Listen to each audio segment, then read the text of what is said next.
is my third time in this conference series, and it's been great as usual. So thank you to the organizers, Colin, Abishai, and Joel, for making it great again and again and again.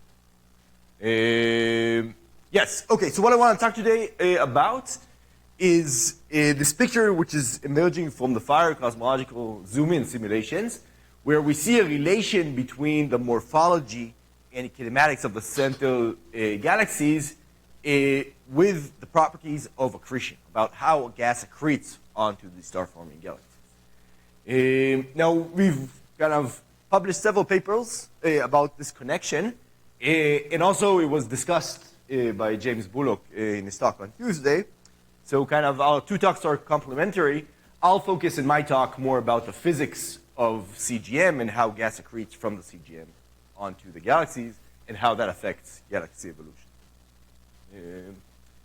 Okay, so the motivation for this work are these kind of well-known trends in the kinematics and morphologies of star-forming galaxies that we see both in HST images and in the kinematics of ionized gas, now also in JWST images. And basically what they find is that as we go to higher redshift and lower masses, star-forming galaxies tend to become more clumpy, more irregular.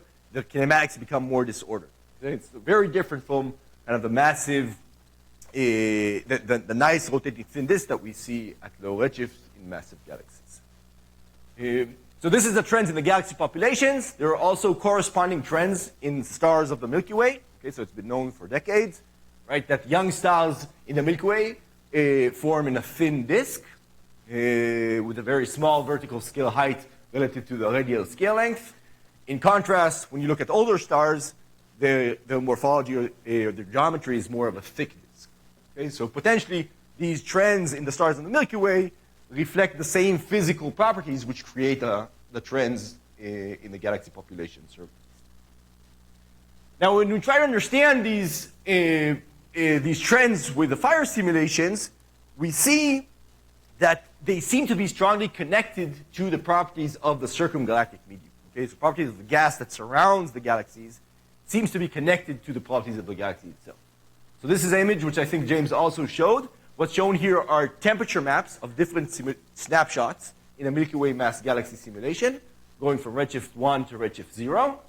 The scale here is 20% of the virial radius. Okay, so we're seeing the ISM plus the inner part of the halo. And if we look at redshift 0, we see kind of what we have in mind for the standard picture. Okay, there's a nice thin disk. The gas is rotating and cool, and it's surrounded by a hot phase, a hot CGM phase, which fills the volume around the ISM disk. But if we go back in time in these simulations, the picture looks very different at redshift 1. Okay, so it's hard to see even that there's a rotating disk here. Everything is much more disordered, much more dynamic. And this is not limited only to the ISM. It also happens in the CGM itself. Okay, so if we look at kind of this inner part of the CGM, the cold gas dominates both by mass but also by volume. Okay, so there's no volume filling quasi-static hot phase at kind of redshift 1 relative to redshift 0. Okay? So this is how the gas looks. We also looked at the corresponding trends in the stars. This is from Anna Yu's paper, James's student. So basically, she again showed that at redshift 1, young stars formed in kind of these clumpy disks, which evolve into thick disks today, while at redshift 0, young stars form in a nice rotating thin disk. Okay?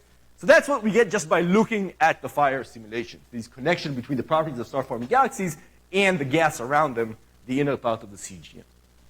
But what I want to do is try to understand what causes these transitions. Okay? What causes this transition in the CGM, and how does it affect the properties of the central galaxy? So I'm going to go back 20 years, okay, to this discussion of a qualitative change in the CGM, which was put forward by Yuval and Avishai. And basically, the argument says that when gas accretes onto the CGM, from the IGM onto the CGM, it will shock. Okay, shock to the virial temperature. And then one of two things can happen. In low halo masses, where the cooling time of the shocked gas is low, the gas will immediately cool back and fall supersonically onto the galaxy, forming a cold flow. In contrast, above a threshold halo mass, somewhere between 10 to the 11, 10 to the 12, the cooling time will become of the shock gas is longer than the dynamical time, and then this hot shock gas will be long-lived, and it will fill the halo with this kind of a subsonic flow. Okay, so that's the picture based on accretion. Later studies by Drummond-Fielding and also by Virage have showed that this kind of transition also holds when you account for feedback.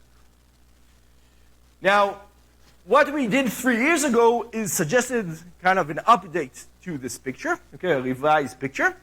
And this update is based on a realization that hot gas in the CGM of Milky Way mass or lower mass halos has a cooling radius which is larger than the virial radius, or of the order of the virial radius. So hot gas which forms in these halos will tend to inflow. Okay? So if the hot gas inflows, one of two things can happen. Okay? So first, it has some rotation, so as the hot gas is inflowing, it will spin up. Okay? So if it spin up, there's a characteristic radius where the rotation velocity would equal the circular velocity, at which point the hot gas will circularize and cool. And you can estimate how much this is. It's roughly at 5% of the virial radius. Again, you have a hot inflow, it roughly conserves angular momentum, so it spins up, and roughly at 5% of the virial radius, it will circularize. Another thing that happens to this hot gas is that it can go through a sonic point. Okay, so if you have a hot subsonic inflow, at some point, it goes through a sonic radius and turn from a hot inflow to a cool supersonic inflow. So from a hot subsonic inflow to a cool supersonic inflow, similar to a Bondi accretion. Okay, this is essentially accretion solution, and like a Bondi accretion, it also has a sonic radius.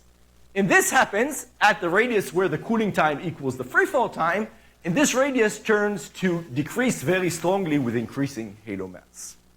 Okay?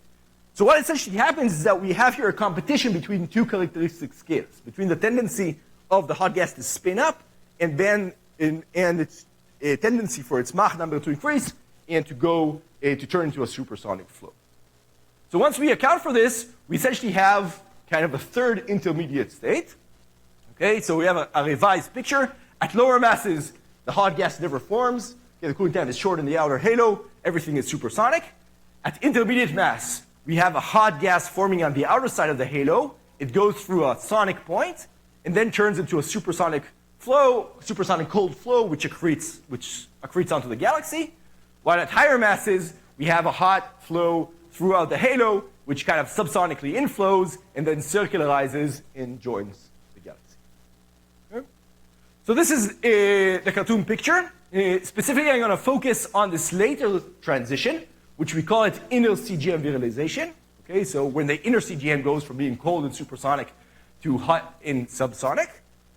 This is kind of the cartoon picture, but we also actually see this picture in the fire simulations. Okay, so that's what's shown here in these plots. Above you have a snapshot from a halo which is before inner CGM virialization, and on the bottom you have a halo which is after that the inner CGM virialized.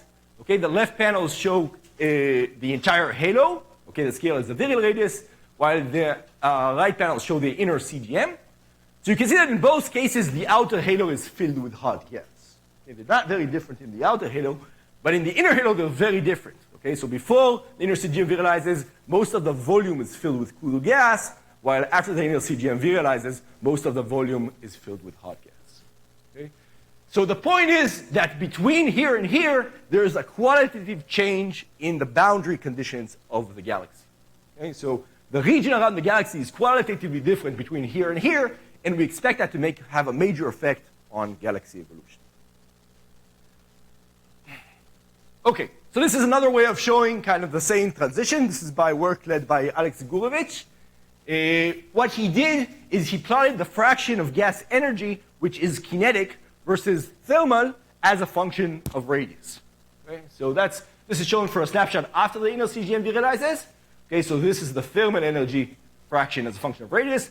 The black line is the kinetic energy, and then the kinetic energy is further partitioned into its three components, three cylindrical components. So what you can see here is that at small radii, okay, below something like 8% of the virial radius, most of the gas energy is rotation energy. That makes sense. It's a rotating ISM. Most of the energy is rotation. And beyond something like 10% of the virial radius, most of the gas energy is thermal energy, as you expect for a CGM filled with a hot halo. But if you do the same exercise on a snapshot before the CGM virialized, the picture is entirely different. Okay, so here, thermal energy dominates only in the outer halo, beyond something like 30 or 40% of the thermal energy. Within this radius, within the sonic radius, everything is dominated by kinetic energy.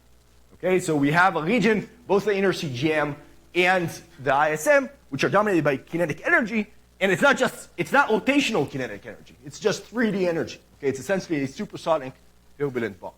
That's what we have here in the ISM and inner CGM. Okay, so just another way to kind of show this transition. One more thing that we can see is that when we're after the transition, if we put a sight line, okay, through the halo, okay, as we do when we do UV absorption studies, we can plot what is the temperature and the fraction of silicon which is doubly ionized along this sight line. Okay, so the x-axis here is the location along the line of sight in this mock observation. And again, after the CGM virializes, you see kind of the typical picture for the CGM. Okay, you can see that most of the gas is hot. Most of the gas is hot, but occasionally we have these cool clouds. Okay, so we have this standard picture for the CGM, cool clouds which are embedded in a volume which is filled with hot gas. Okay, and these cool clouds correspond to high increases in the doubly ionized silicon fraction.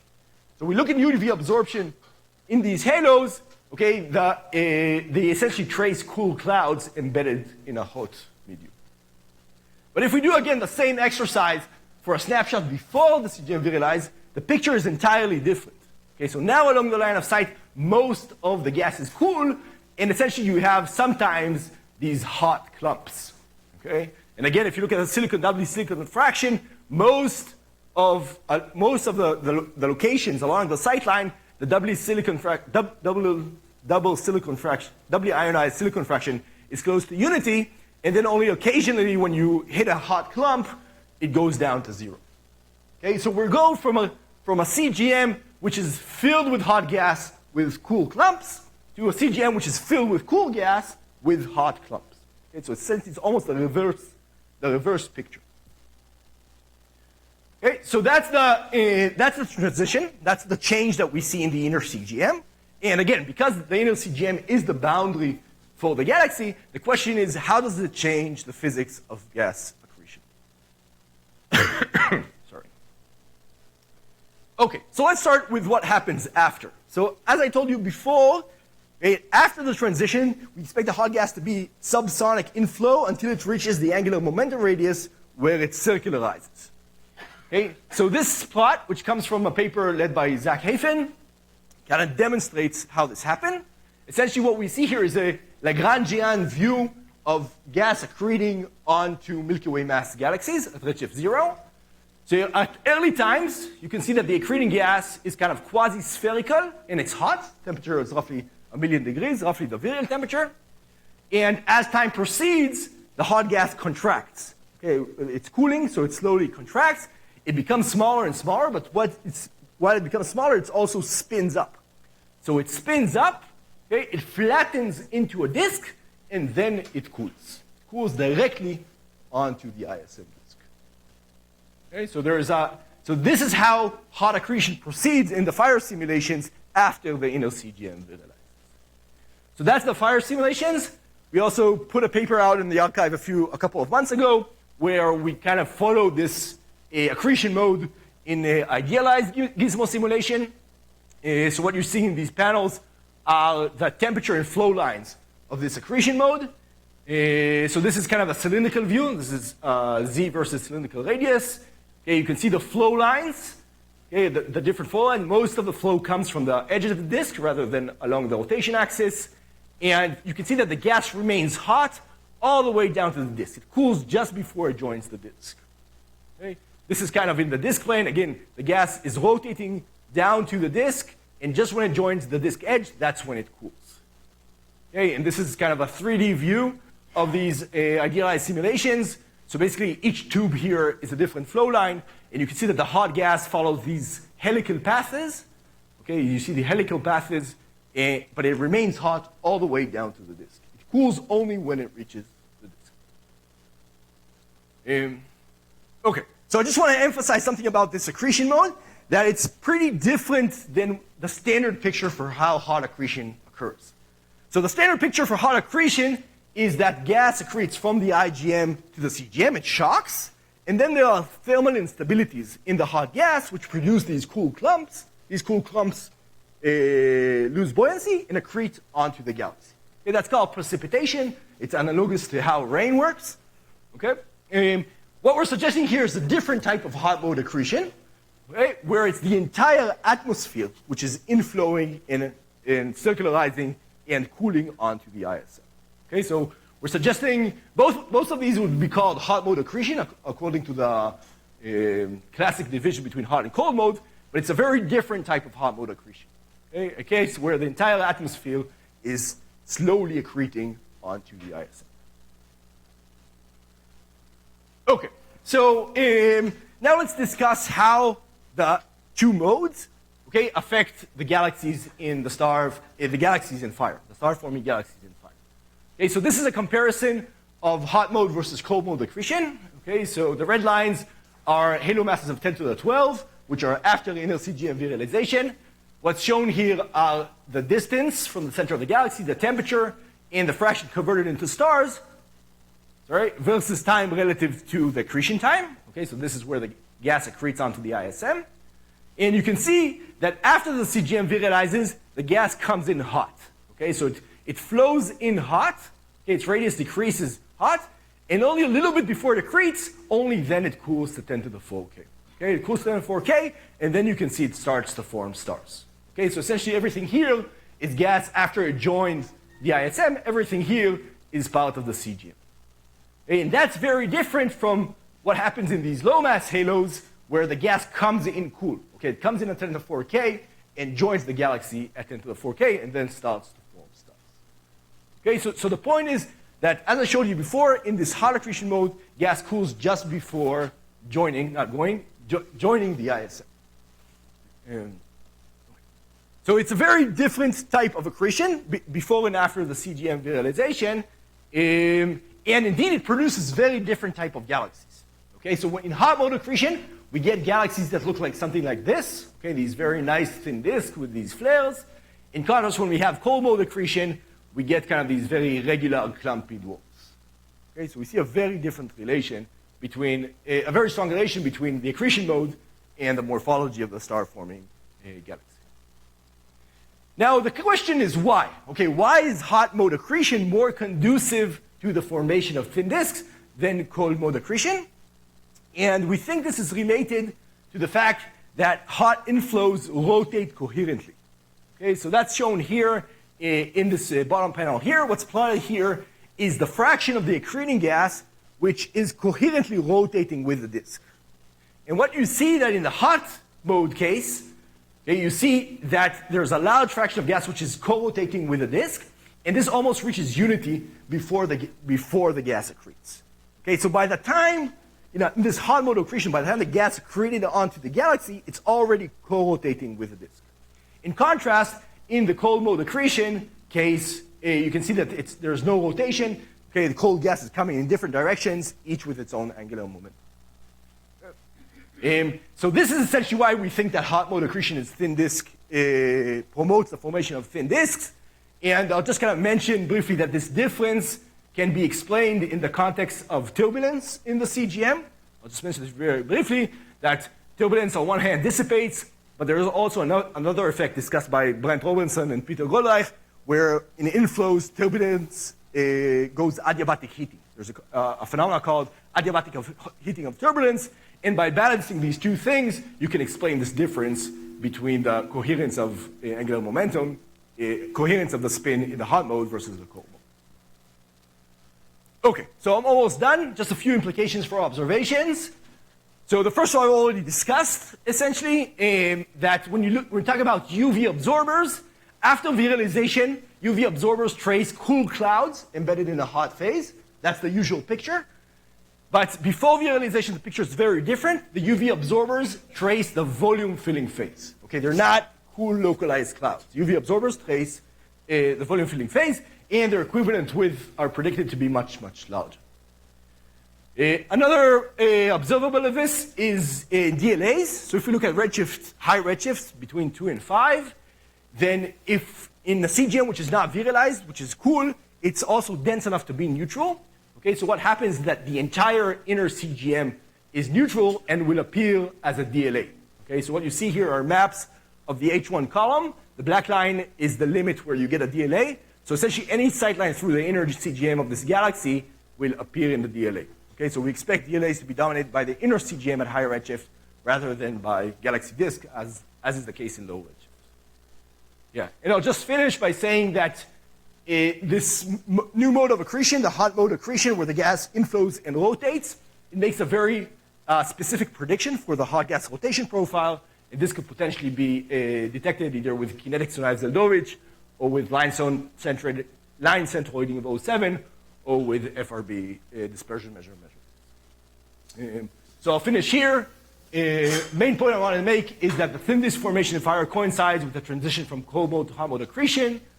Okay, we see that it's probably because the hot mode accretion rotates coherently, and also there are several kind of observational signatures of this transition. So I'll end here.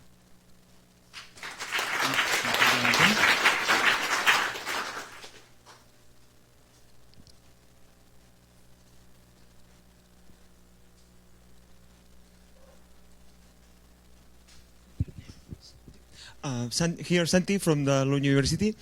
Very nice talk. I like a lot this new picture for the creation of gas in the CGM.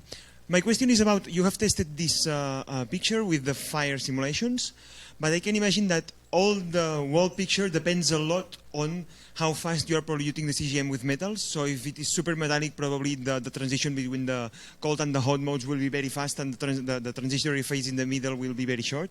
I don't know if you have tested that in your toy models, if you have looked at that in other simulations. Yeah, so essentially there's a dependence here. What you're talking about. Yeah, so if you look at this radius where the gas turns supersonic and cools, there's a dependence on metallicity. Okay, so if you increase the metallicity, right, essentially the threshold goes up. Okay, the threshold halo mass goes up. Okay, so that affects the gas. So in the idealized simulations, you see this directly, but you also see this in the fire simulations. Okay, that there's a relation between metallicity and which halo mass this transition happens. Another interesting is this FCGM, which is what Romil talked about, the fraction, how much mass the CGM has. So if you decrease the baryon mass in the CGM due to strong feedback, then again, you decrease the threshold halo mass where this transition happens.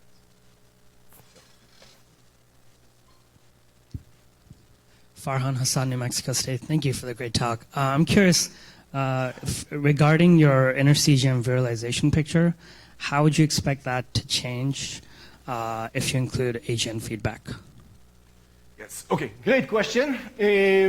So it's true that the fire simulations don't have AGN feedback. Basically, what you need to get this change is you only get this change if the heating time, regardless of what its source, is of the order of the dynamical time. Okay, so if your simulation has constant heating, you won't get this picture. Okay, but if you have more bursty heating, but not very bursty, it just has to be every dynamical time, then I expect you to get this picture. Okay, so as long as there's some burstiness in the feedback, which may be less, I'm not sure how much that's expected in AGN feedback, but it's definitely expected in stellar feedback, then I think you would get this picture.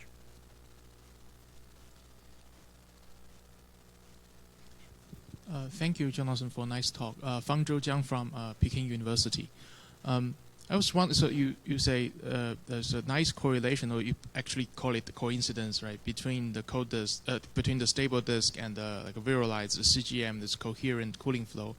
I wonder, are you implying some causality, or should we just interpret it just as like the results maybe of other processes, like just very naively, just because mergers are less frequent, like all the perturbations are just less frequent at late times. So both like a stable virialized CGM and like a stable disk form. Okay, so thanks for this great question. It's very hard to determine causality in these simulations. What we can show clearly is this correlation and coincidence in time. We can rule out mergers because we can see this transition happening also. Mergers, it's easy to understand when you have a big merger, and you see there's no merger happening around these times in the simulations. What's much more hard to disentangle are effects in the ISM versus effects in the CGM. So James talked about this difference a bit in his talk, that we see that in this early phase, you can further subdivide it into two phases, and that first transition seems to be more correlated to a change in the galaxy potential. Okay, while this seems to be more correlated to the CGM visualization. I would say I'm sure about the coincidence. Yeah, I can't yet prove the causality. Yeah, I can make these arguments of coherent spin and incoherent spin, which kind of suggest causality. I can't prove them. But even if it's only coincidence and not causality, in terms of observations, that's all you need. Okay, we still make the predictions. So around these galaxies, we have this unvirialized CGM, and around these galaxies, we have virialized CGM. But the short answer to that remains to be seen. It is not clear to me what is your idea about the origin of the difference in the coherency of the rotation of the hot mode and the cold mode. Maybe you can elaborate. But may I suggest that almost everything that you see here is mostly a function of mass, of halo mass. And in particular, if you talk about coherency of rotation, we know that low halo masses suffer from more mergers within an orbital time of the disk. So you expect those mergers to also interrupt the coherency of the cold gas mode. Yep. In low mass galaxies, less and less in hot mode. And there are many other things like the existence of a stable virial shock and many other of the features which are really mass. So do you agree that it's mostly the mass which determines the difference between everything? Yeah, so it's true that this ratio of the cooling time and free fall time is strongly correlated with mass, okay, and therefore it's hard to separate between the two effects. Well, I think that's what you're saying. That's related to this causality question that has been said here. Mergers we can pretty much rule out, okay? So these are not very low mass halos, okay? When we see the halo mass is not very far from 10 to the 12. It's not 10 to the 11. This is a redshift 1 Milky Way mass galaxy. Its halo mass is maybe 5 times 10 to the 11. Okay, so we can rule out mergers as the reason for this transition specifically. Other things which correlate with mass, it's harder to rule out.